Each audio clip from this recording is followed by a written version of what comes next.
नमस्कार. ललितास रेसिपी चॅनलमध्ये तुमचं खूप खूप मनापासून स्वागत आहे. आज आपण उपासाची बटाटा साबुदाणा चकली कशी बनवायची ती बघणार आहोत. हे बघा, इथं तुम्ही चकली बघितली आहे. इथं तेलामध्ये टाकताच ही चकली दुप्पट तिप्पट अशी फुललेली आहे.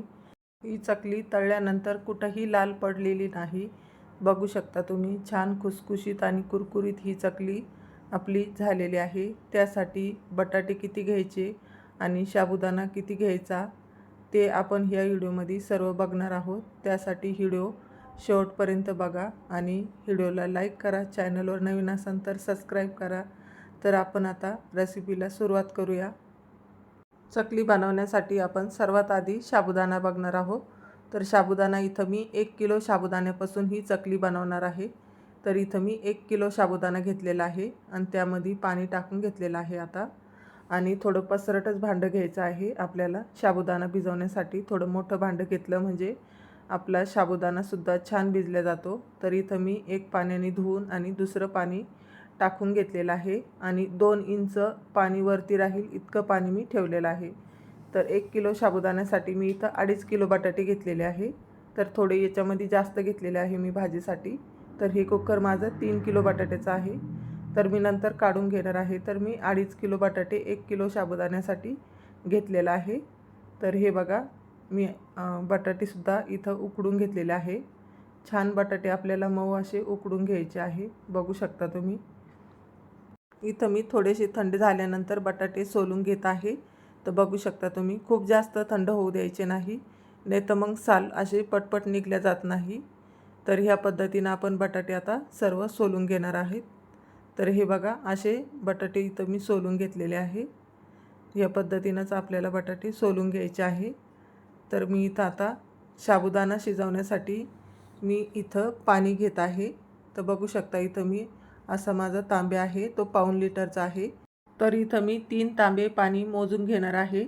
म्हणजेच आपल्याला 2 ते 2.5 लिटर पाणी इतकं घ्यायचं आहे. यापेक्षा जास्त पाणी घेऊ नका, नाहीतर मग आपलं जो चिक आहे तो सैलसर होऊ शकतो आणि मग चकली टाकायच्या वेळेस तुटू शकते. त्यामुळे जेवढं पाणी सांगितलेलं आहे तितकंच पाणी घ्या.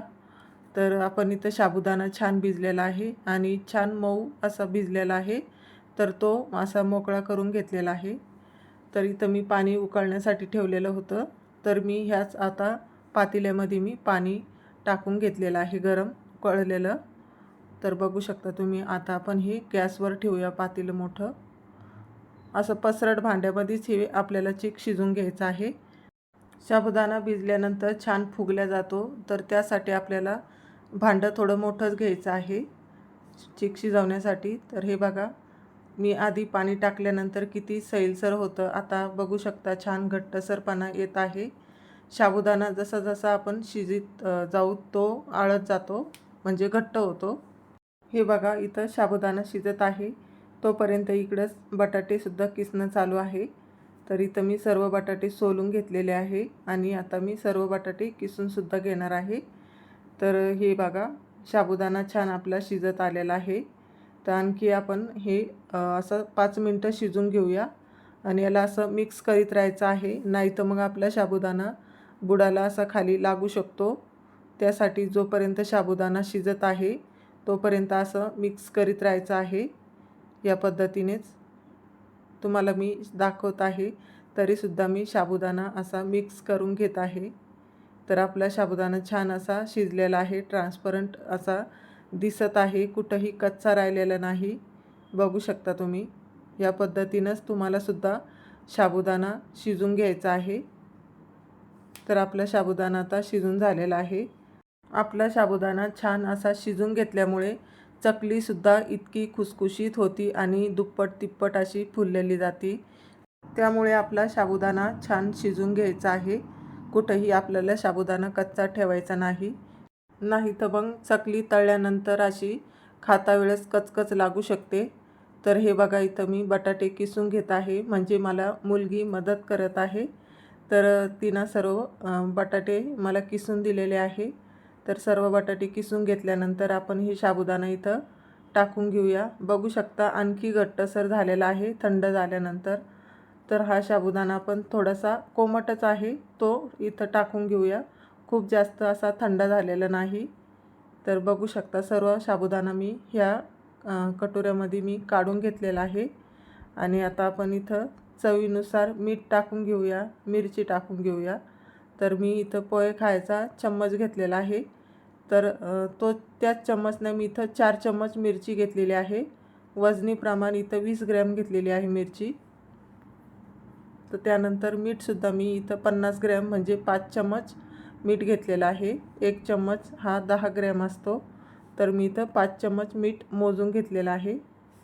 तर तुम्हीसुद्धा ह्याच पद्धतीनं घ्या, म्हणजे मिरची तुमच्या आवडीनुसार घेतली तरीही चालेल, पण मीठ मी ज्याप्रमाणे दाखवलेलं आहे त्याच प्रमाणात तुम्ही मीठ घेऊ शकता. हे बघा, इथं सर्व आपण आता असं मिक्स करून घेतलेलं आहे.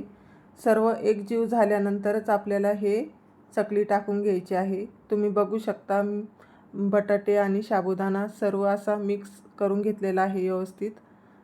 इथं मी सोऱ्या घेतलेला आहे. तर इथं मी सोऱ्यामध्ये चम्मचनीच आता इथं टाकून घेत आहे.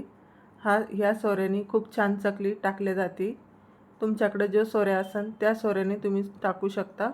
तर इथं मी आता टाकून घेतलेला आहे आणि छान असा दाबून भरायचा आहे, नाही तर मग चकली मधीच तुटू शकते. तर हे बघा, इथं मी आता चकली टाकून घेत आहे.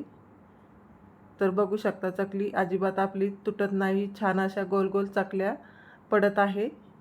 आपला चीक छान शिजून घेतल्यामुळे आपली चकली तुटतसुद्धा नाही आणि छान अशा चकल्या गोल गोल येत आहे.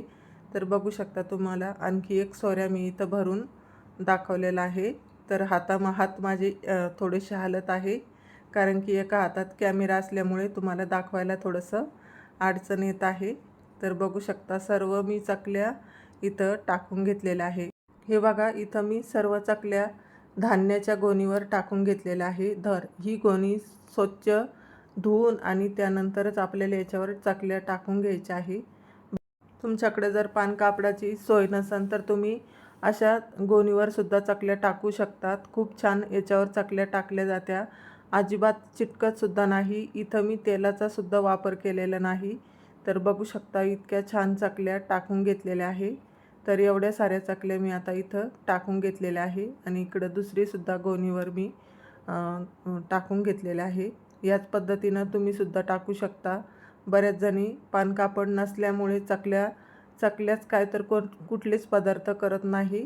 तर तुम्हीसुद्धा घरच्या घरी अशा धान्याच्या गोणीवर टाकू शकता. फॅनच्या हवेखालीसुद्धा ह्या सहज टाकल्या जात्या, म्हणजे खूप जास्त असा घरामध्ये पसारासुद्धा होत नाही. तर बघू शकता इथं आता 4 वाजेचा टाईम झालेला आहे आणि छान बाल्कनीत असं ऊन आलेलं आहे. तर सर्व चकल्या आपल्या सुकलेल्या आहे. तर मी इथं अशा चकल्या काढून घेत आहे. बघू शकता तुम्ही अजिबात चकल्या खाली लागत नाही.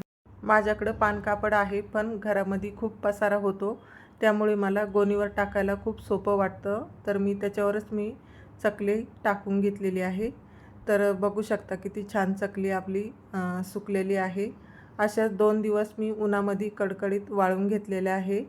तर हे बघा, आपल्या चकल्या तयार झालेल्या आहे. तर छान असा कलरसुद्धा आलेला आहे आणि छान सुकलेल्यासुद्धा आहे. 2 दिवस म्हणजे 1 दिवस फॅनच्या हवेखाली आणि 2 दिवस उन्हात वाळून घ्यायचे आहे. म्हणजे मी इथं 3 दिवस छान वाळून घेतलेल्या आहे चकल्या, म्हणजे वर्ष 2 वर्ष त्या चकल्या खराब होत नाही. तर आपण काही चकल्या इथं घेतलेल्या आहेत तळण्यासाठी. तर तुम्हाला मी इथं चकल्या तळून दाखवणार आहे. इथं तेल छान गरम झालेलं आहे. एक तुकडा मी टाकून घेतलेला होता. तर छान तेल गरम झाल्यानंतरच इथं मी चकली टाकून घेतलेली आहे. तर बघू शकता तुम्ही चकली टाकताच इथं अशी फुललेली आहे. इथं ही चकली बघू शकता तुम्ही अजिबात लाल पडलेली नाही, अशी दुप्पट तिप्पट ही चकली टाकताच फुललेली आहे. तर तुम्हीसुद्धा ह्याच पद्धतीनं चकली नक्की बनवून बघा. अजिबात चकली तुमची बिघडणार नाही, ही 100% गॅरंटी आहे. तर छान ही कुसकुशीतसुद्धा होते. खाता वेळेससुद्धा ही चकली दाताखाली अशी कचकच लागत नाही. इथं आपण बटाट्याचं आणि साबुदाण्याचं योग्य प्रमाण घेतलेलं आहे आणि साबुदाणा शिजवण्यासाठी सुद्धा इथं योग्य प्रमाणातच मी पाण्याचा वापर केलेला आहे. त्यामुळे ही चकली इतकी छान खुसखुशीत आणि कुरकुरीत झालेले आहे, बघू शकता तुम्ही. तर तुम्ही सुद्धा ह्याच पद्धतीनं करा. तुम्हाला उपासाची साबुदाणा बटाटा चकलीची रेसिपी कशी वाटली कमेंट करून नक्की सांगा. आणि व्हिडिओ आवडला असेल तर लाईक करा. चॅनलवर नवीन असाल तर सबस्क्राईब करा. पुन्हा अशाच नवीन नवीन रेसिपीसोबत आपण पुन्हा भेटूया. तर व्हिडिओ शेवटपर्यंत बघितल्याबद्दल धन्यवाद.